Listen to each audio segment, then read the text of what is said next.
यादोहने वहनने मधनो बले प्रियंकिंघनाभिरुदतौ क्षणमार्जना गायन्ति जैनमनुरक्तध्रियो सुकण्ठ्यो धन्याव्रजस्त्रिय उरुक्रमचेतया। धन्य है ब्रज की स्त्री।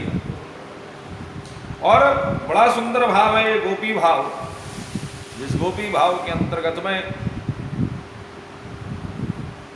वह ब्रज की स्त्रियों को बड़ा धन्य कहा गया। अब यहां पर धन्य क्यों कहा गया, इसके बारे में हम लोग दो क्रियाओं पर हम लोग चर्चा कर चुके हैं। यादोहने वहनने कि गोपियां बड़ा सुंदर गाय का दोहन करती हैं। गाय का दूध को दुह लेने में क्या, इसके ऊपर हम लोग चर्चा कर चुके हैं। वहनने, वहन करने में कौन सी बड़ी बात है, उसके ऊपर भी हम लोग चर्चा कर चुके हैं। अब चर्चा का विषय है आज यादोहने वहनने मथनो बलेब। मथने का अब जरा विचार करिए, ये गोपियां क्या कर रही हैं, बोले मथ रही हैं। अच्छा, मथ क्या रही हैं, जरा विचार करिए। मंथन कई प्रकार का हुआ। मंथन समुद्र का हुआ तो उसमें से रत्न निकले हैं। श्रीमद् भागवत में कथा आती है बड़ी सुंदर, और उस सुंदर कथा के अंतर्गत में हमको पता लगता है कि शरीर का मंथन हुआ। पहले तो जरा विचार करिए, गोपियां क्या मथ रही हैं। गोपियां क्या मथ रही हैं, गोपियां मथ रही हैं शरीर को। अब जब शरीर को मथ रही हैं तो शरीर में क्या है, विषय भोग है। जरा विचार करिए। और यहां पर श्रीमद् भागवत में बड़ा सुंदर, जब सागर को, समुद्र को मथा गया है तो उसमें, उस मंथन में सबसे पहले जब देवताओं ने मथा तो बोले मथते समय क्या हुआ, बोले मथते समय सबसे पहले क्या निकला है, जहर निकला है, हलाहल विष निकला है। क्या निकला है, विष निकला है। उसी प्रकार अब गोपी भाव को हम और आप लोग धारण करें। आइए अब यहां से हम लोग प्रवेश करें। यादोहने वहनने मथनो बलेब। मथ रही हैं, जैसे गोपियां मथती हैं, ऐसे बोले क्या मथ रही हैं, बोले शरीर को मथ रहे हैं।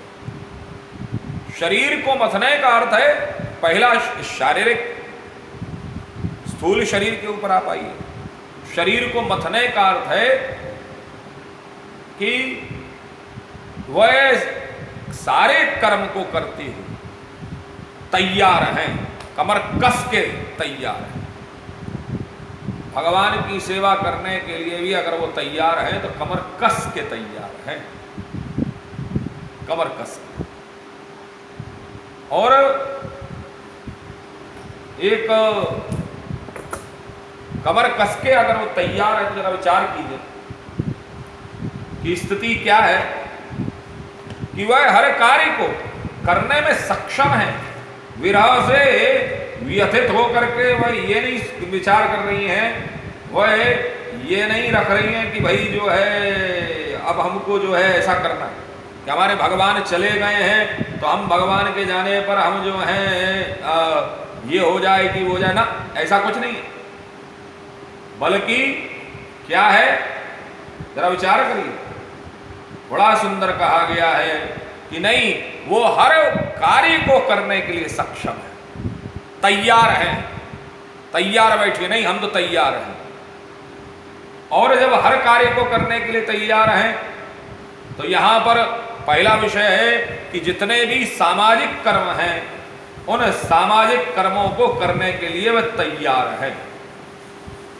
जरा विचार करें, कस करके बैठिए कि मैं तैयार हूं, आओ जो सेवा करवाना चाहते हो हम तैयार हैं। हम एक बार भी बहाना नहीं लेंगे कि हमारा जो अनमोल प्राण तत्व है, जो कृष्ण है, वह चला गया है ना। हम एक बार भी जो है हम बहाना नहीं लेंगे। जरा विचार करिए। अब भगवान की सेवा के लिए बोले क्यों वह शरीर वह इस सेवा को करने के लिए क्यों तैयार है, जरा विचार करिए। वह जानती हैं, बड़ा सुंदर भाव आता है कि वह जानती हैं ये संसार किसका है। यह संसार भी तो भगवान का ही बनाया हुआ है, और अगर यह संसार भी भगवान का बनाया हुआ है तो जरा विचार करिए कि संसार को बनाते समय भगवान ने जब इसको बनाया, जरा विचार नहीं, प्रश्न उठता है। बोले क्या प्रश्न उठता है? बोले यह प्रश्न उठता है कि जब भगवान ने संसार को बनाया तो सब वस्तु अगर भगवान की बनाई हुई है, और अगर हम भगवान के प्रिय हैं, अगर हम भगवान के प्रिय हैं तो हमको इस संसार से द्वेष नहीं रखना चाहिए। हमको संसार में भी, लेकिन बड़ा सुंदर भाव है, लेकिन हमको जरा विचार करिए, लेकिन हमको चाहिए क्या कि हम संसार के बनाए, भगवान के बनाए हुए संसार में उतने ही लिप्त रहे जितना कि कमल जल में रहता है। हम इस संसार में रहें, संसार से हम भागे नहीं, हम संसार से दूर ना हो, लेकिन निर्विकार भाव से। बोले कैसा भाव? बोले जैसे कीचड़ में कमल खिलता जरूर है, लेकिन उसको कीचड़ लेश मात्र भी लगती नहीं। यह संसार चूंकि उन्हें ये ज्ञान है। हम और आप लोग क्या करते हैं? कोई परेशानी आती है, कोई कष्ट आता है तो हम और आप लोग क्या करते हैं? हम और आप लोग संसार से भागते हैं, हम डिप्रेशन में आ जाते हैं।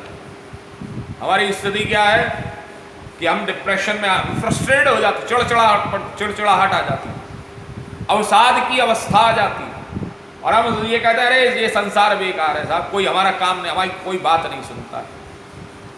और जब कोई हमारी बात नहीं सुनता है तो हमारी स्थिति क्या है, जरा विचार कीजिए। कि हम ये मान लेते हैं उस समय पर कि अब ये संसार बेकार है,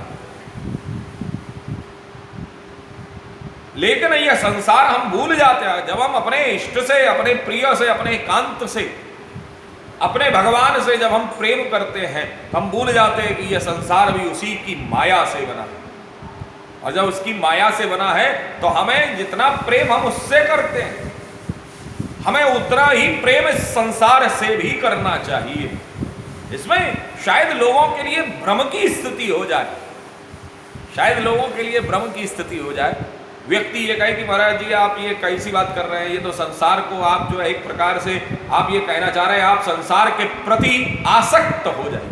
नहीं, संसार के प्रति आसक्ति की बात नहीं हो रही है। गोपियां संसार के प्रति आसक्त नहीं है, बल्कि वह इस संसार के प्रति इसलिए आसक्त हैं क्योंकि ये संसार उनके कृष्ण के द्वारा निर्मित है,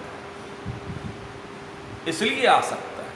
इसलिए वह कोई कर्म करने में चूक नहीं करती, क्योंकि इन्हें मालूम है वह कर्तव्य परायणता की पराकाष्ठा को पार कर चुकी, क्योंकि वे जानती हैं, जरा विचार करिए, क्योंकि वे जानती हैं कि यह संसार जो है, यह संसार उनके इष्ट के द्वारा, उनके प्रिय के द्वारा, उनके कांत के द्वारा, उनके कृष्ण के द्वारा, उनके भगवान के द्वारा बनाया गया। और अगर यह संसार उसके द्वारा बनाया गया है तो उसकी बनाई हुई सृष्टि में कोई जो है बुरापन नहीं देखती। वो बड़ा सुंदर श्रीमद वल्लभाचार्य जी महाराज बड़ा सुंदर मधुराष्टकम में जो है बोलते हैं, श्री यष्टिर मधुरा सृष्टि मधुरा। उसकी सृष्टि बहुत मधुर है, उसकी सृष्टि बहुत सुंदर है। उसकी बनाई हुई सृष्टि में असुंदरता अगर आई भी है, अगर कहीं कोई बुरापन आया भी है तो वो हम लोगों ने प्रकट किया, उसने प्रकट नहीं किया। उसने तो सृष्टि बड़ी सुंदर बनाई थी, बहुत मधुर बनाई थी, बड़ा सौंदर्य था, बड़ा माधुर्यता था उसकी बनाई हुई सृष्टि में। तो वह गोपियां, बड़ा सुंदर भाव है कि गोपियां कहती हैं कि यह संसार भी हमारे चूंकि कृष्ण का बनाया हुआ है, तो हम इस संसार के बनाए हुए नियमों का हम परिपूर्ण रूप से हम पालन करें। तो मत कर अर्थात अपने शरीर के लिए कस करके तैयार। ना विचार करिए, ये बड़ा सुंदर भाव गोपी भाव है।